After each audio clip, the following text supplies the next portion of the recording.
नमस्कार प्रिय विद्यार्थियों, मनुस्मृति के द्वितीय अध्याय का हम अध्ययन कर रहे हैं। हमने इससे पीछे 9 वीडियो का अध्ययन हम कर चुके हैं।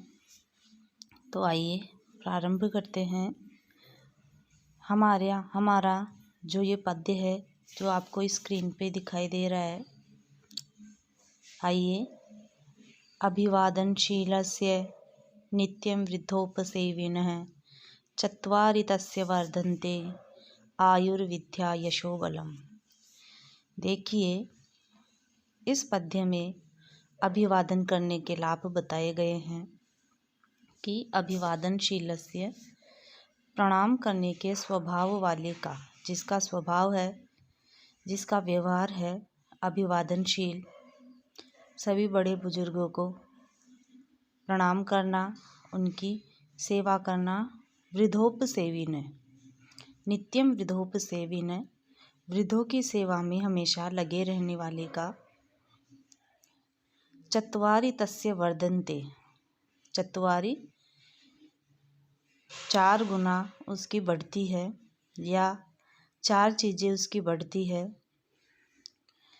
आयु, अवस्था, विद्या, ज्ञान, यश, उसका नाम, उसकी कीर्ति, उसका गौरव, बलम और उसकी शक्ति। तो देखिए कि इसमें बताया गया है कि जो मनुष्य नित्य बड़ों को प्रणाम करता है और उनकी सेवा करता है, उसकी आयु, विद्या, यश और बल 4 गुना बढ़ते हैं। इससे आगे का पद्य देखिए। इस पद्य में बताया गया है कि जो हमारे निकट संबंधी, मामा, पिता के भ्राता, श्वशुर, ऋत्विज इत्यादि, अगर ये अवस्था में छोटे हैं किंतु विद्या में बड़े हैं, तो भी उनको बड़े के समान सम्मान देकर उनका अभिवादन करना चाहिए। तो देखिए, मातुलांश्च पितृव्यांश्च श्वशुरान् ऋत्विजो गुरून् असौ अहमिति ब्रूयात् प्रत्युत्थाय यवीयसः। मातुलांश्च, मामाओं को, मातुलान च मामाओं को, पितृव्यान, पितृव्य का अभिप्राय है पिता के भाई, जो ताऊ या चाचा होते हैं। तो पितृव्यान अपने ताऊ चाचाओं को, श्वशुरान, श्वशुर का तात्पर्य ससुर पत्नी के पिता को, ऋत्विज है यज्ञ करने वाले को, गुरुन अध्यापकों या आचार्य को।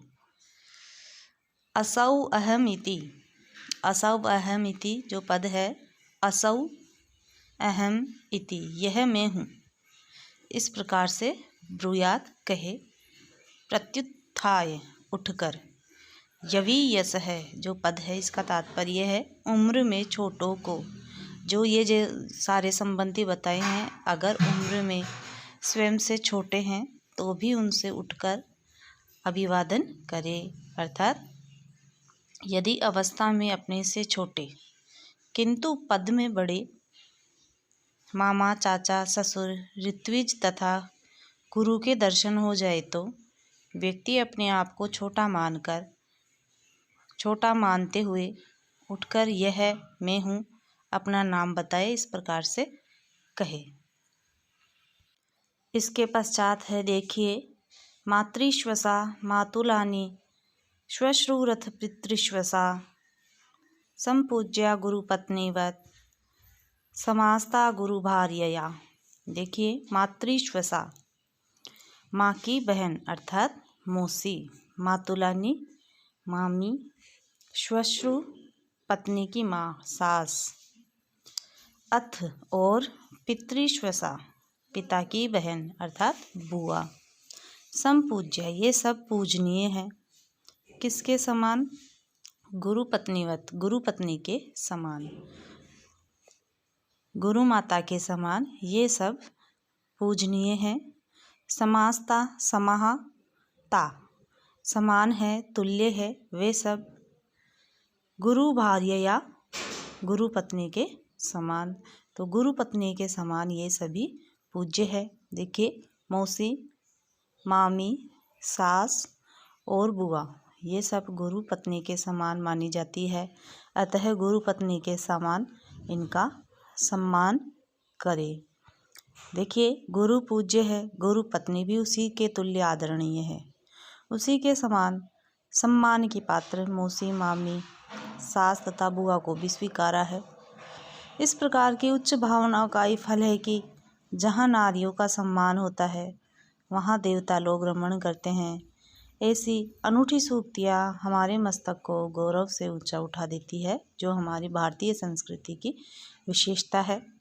इसके पश्चात देखिए इस पद्य में भाभी का सम्मान किस प्रकार से करना चाहिए। देखिए भ्रातु भार्योपसंग्रह्य सवर्णान्यपि विप्रोष्येतुपसंग्रह्य ज्ञाति संबंधी योषितः। देखिए भ्रातु भार्या उपसंग्रह्य, भ्रातु भार्या भाई की पत्नी अर्थात भाभी, उपसंग्रह्य प्रणाम के योग्य है, पूजा के योग्य है।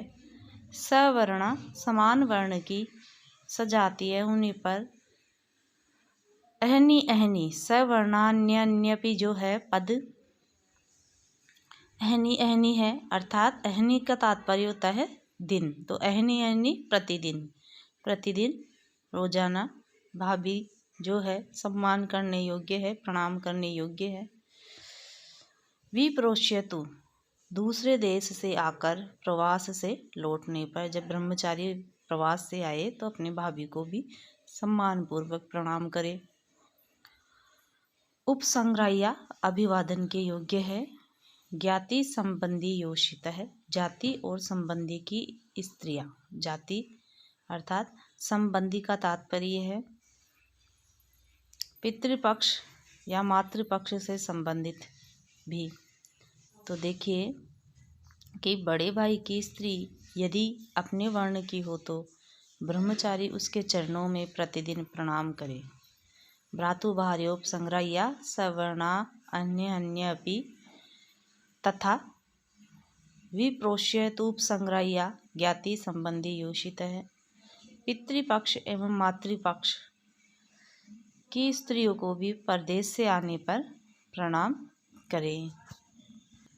उससे आगे का पद्य देखिए कि स्त्रियों में कौन कौन सम्मान के योग्य है। वैसे तो सभी स्त्रियों का सम्मान करना चाहिए, किंतु किन किन को प्रणाम करना चाहिए वो देखिए। पितुर्भगिन्यां मातुश्च या यस्यां सर्वसर्यपि मातृवत् वृत्तिम् आतिष्ठेत् माता ताभ्यो गरीयसी। पितृभगिन्यां पिता की भगिनी बहन में, अर्थात पिता की बहन बुआ। मातुश्च है माता की, ज्यायस्याम बड़ी स्वसरी बहन में, अपि भी माता की पिता की बहन बुआ और माता की बड़ी बहन माँ के समान, मातृवत माता के समान। व्रतिमातिष्ठेन, व्रतिमातिष्ठेन अर्थात उनके साथ व्यवहार रखो। जो बुआ है और जो मौसी है उनको माता के समान आदर देना चाहिए। माता ताभ्यो गरीयसी, किंतु उन सब में माता श्रेष्ठ है।